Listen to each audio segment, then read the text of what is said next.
Welcome to ZMB Talks, Mr. Roberto. Yeah. What's been going on with you? What were you up to before the pandemic hit us? I was planning on getting to release a couple of projects and travel a lot. It was one of the last year to try and take as much travel as possible for our promotion and so much more. Plus a couple of video projects that we wanted to embark on, which made me supposed to move from place to place. But the Corona came through and showed us what it's all about. You know what I mean? Like, I know, right? It's crazy, but I mean, but for that, I think it has given us enough room to be productive once again and just go back to our books and work on new material. Interesting. So before you gave us your new hit single, you were in Tanzania previously. How was it? Wow, that was amazing. It was really good. It was a fun experience for me. And getting to work with Rosary was something that I hoped would happen much earlier. Okay. But timing, because the first time I heard her, I was like, wow, this girl is fire.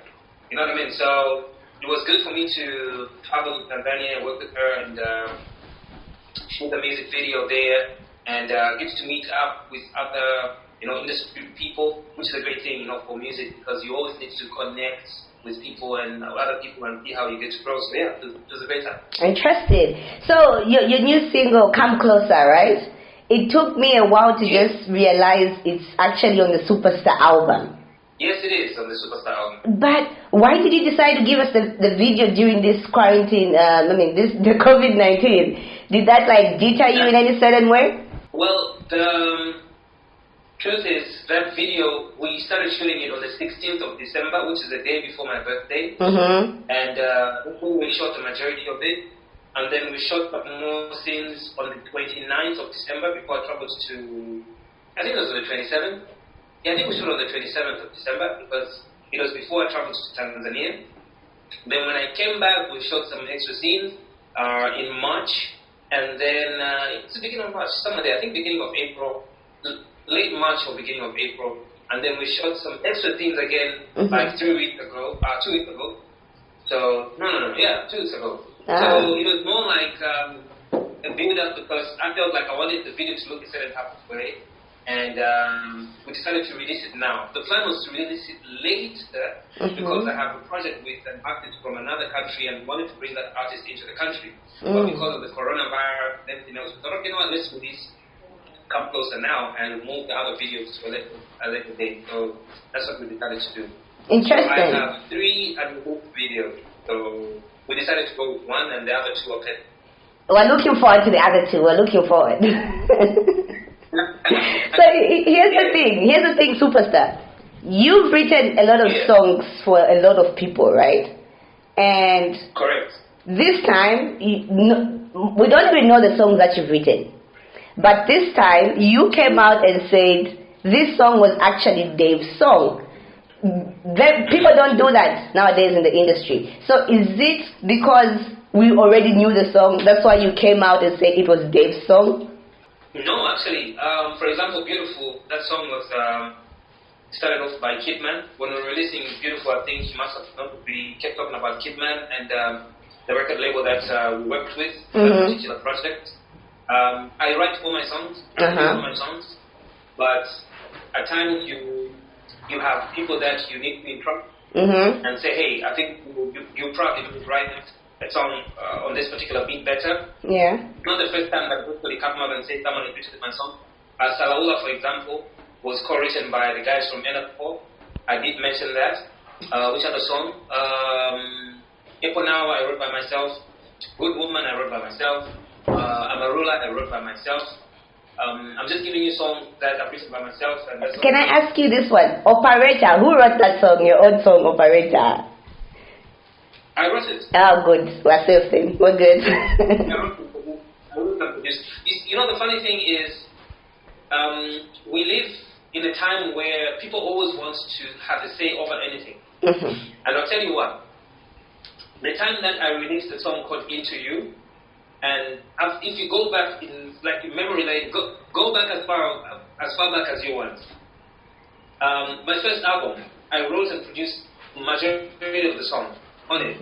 The second album, I worked with Charlie, and would actually mention, say, Akasua, for example, was written by Charlie. Save Our Love was written by Charlie. This one, me and Charlie wrote together. You know what I mean? And then came all these other songs: Good Woman, Salaula, Love You More, Chawama, Amarula, whatever it is, Into You. All the songs I wrote and produced myself.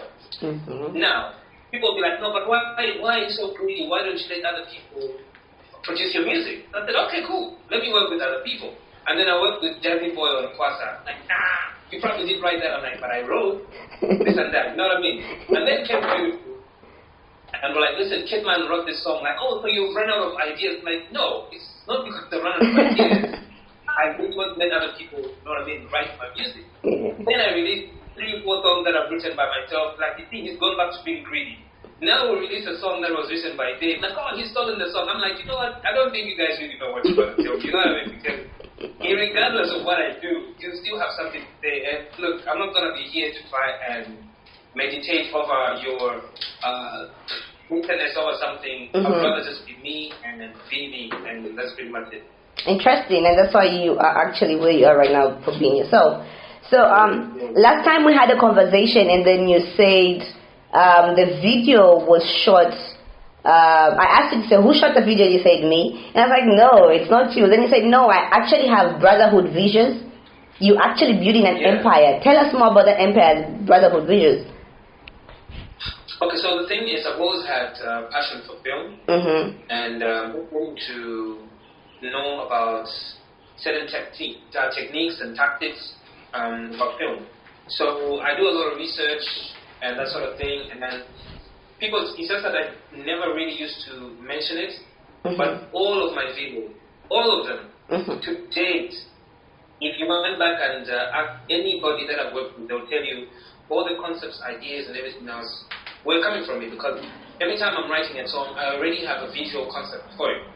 So it's always easy for me to lay down an idea and share it with somebody that I want to shoot. It's just that I never used to credit myself for directing the films or directing the videos.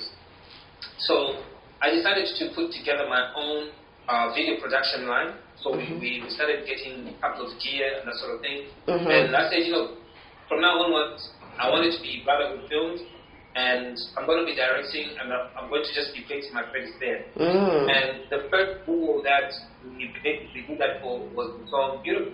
Oh, okay. Yeah, that was the first time that I decided to just put a thumbprint on it. But if you go and watch a video, for example, by Ossi, featuring Ossi, it's called Zania. I directed that video, but I used a different name. So I've been doing it for a very, very, very long time. And now I'm really happy that I'm able to work with other people that, I still have got the vision that I have. So like for this one, I work with ERT, K-Blaze, and Lance Cooper. I believe each one has a book, but they all have certain way in which they look at visual arts, and I love to work with people who have a wide vision. And it was really amazing. Interesting. So you have the Brotherhood Films, not Visions. Sorry, I beg your pardon. Brotherhood Films, right? What's your direction in promoting young artists, really? I've always worked with young artists, with different people, time and time again, and building careers for different artists. Lately, I decided to take a back seat and concentrate on other projects and that sort of thing. But that does not mean I do not assist or help other artists. It's just that I kind of just decided to leave certain projects to other people. So I do a lot of consultancy work, but at the same time, we also help manage artist affairs. So it's not really 100% full control on the artist affairs, but we're just there to just try and build their careers. Interesting. Thank you so much. Are you allowed to tell us a little bit more about your 2 videos that are yet to come? Your projects, really. I would say the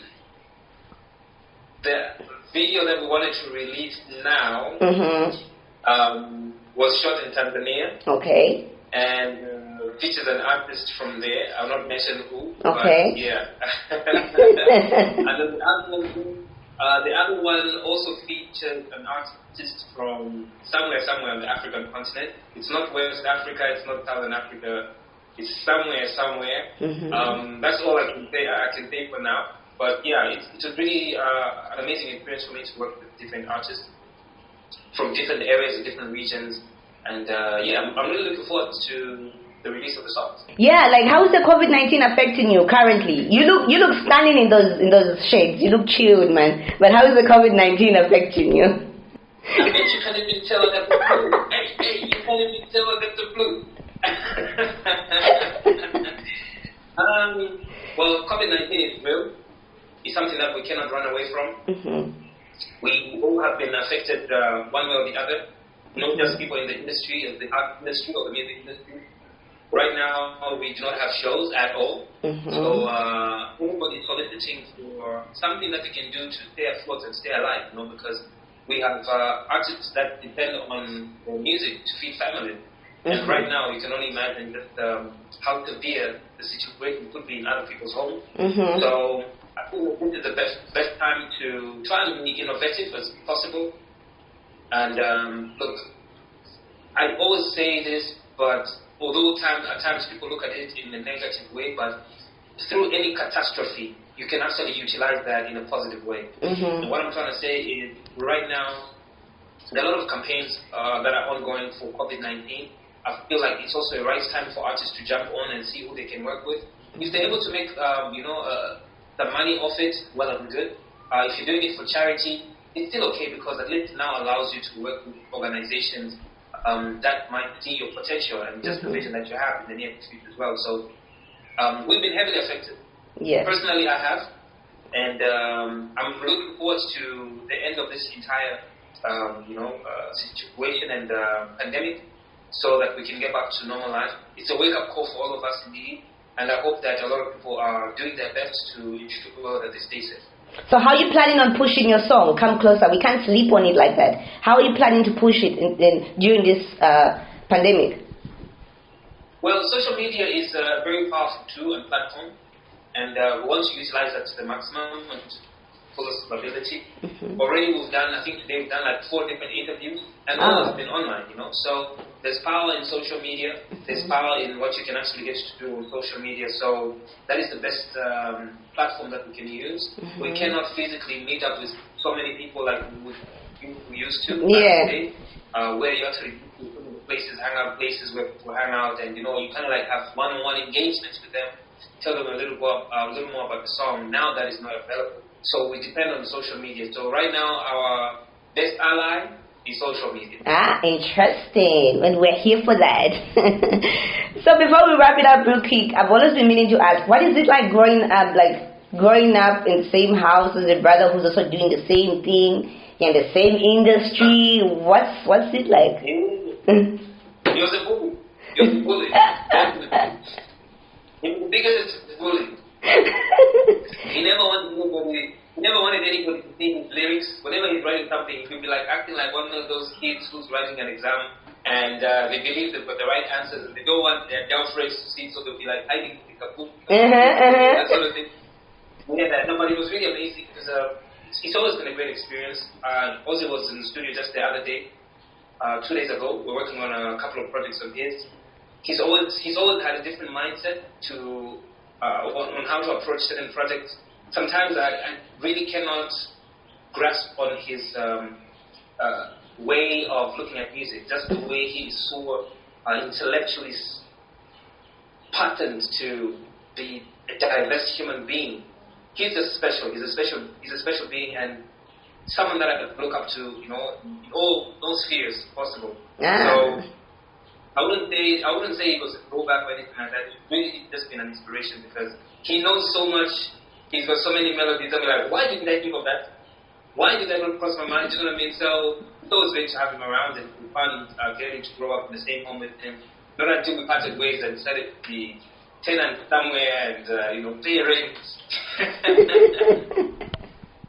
All right, Mr. Roberto, thanks so much. Thanks so much. I really appreciate just having this conversation with you. You're welcome. Thank you so much for having me. Please do stay safe and wish you all the best. Thank you. Wait, before we leave, just put it out there to say, I was actually told by KJ to say anyone who plays Dave's old song, that's actually, you might face some law implications, right? KJ's got a big mouth. Okay, so what we're doing right now is we have been consulting with our lawyers because the interesting thing is we bought the song. The song now belongs fully 100% to me and Brotherhood Music. And I believe at times people, time and time again, who want to know the history of certain projects, which I think is okay, it's fine. No qualms about that whatsoever. But the only issue that I feel we are comfortable with is the fact that now that we've released the song, we find a couple of radio personalities want to start making comparisons and rather play the song that we bought and say, you know what, we prefer playing this song. You know what I mean? So we are just consulting with our legal people on just the best rule to go about it and how we can approach it. Alrighty. Thanks so much once again. This has been ZMB Talks. We need to see you physically after this COVID-19 is done. Not a problem, not a problem. I'll be 100% fit. Alright, enjoy the rest of your day. Alright, take care. You'll be good too. Alright, bye-bye. Bye-bye.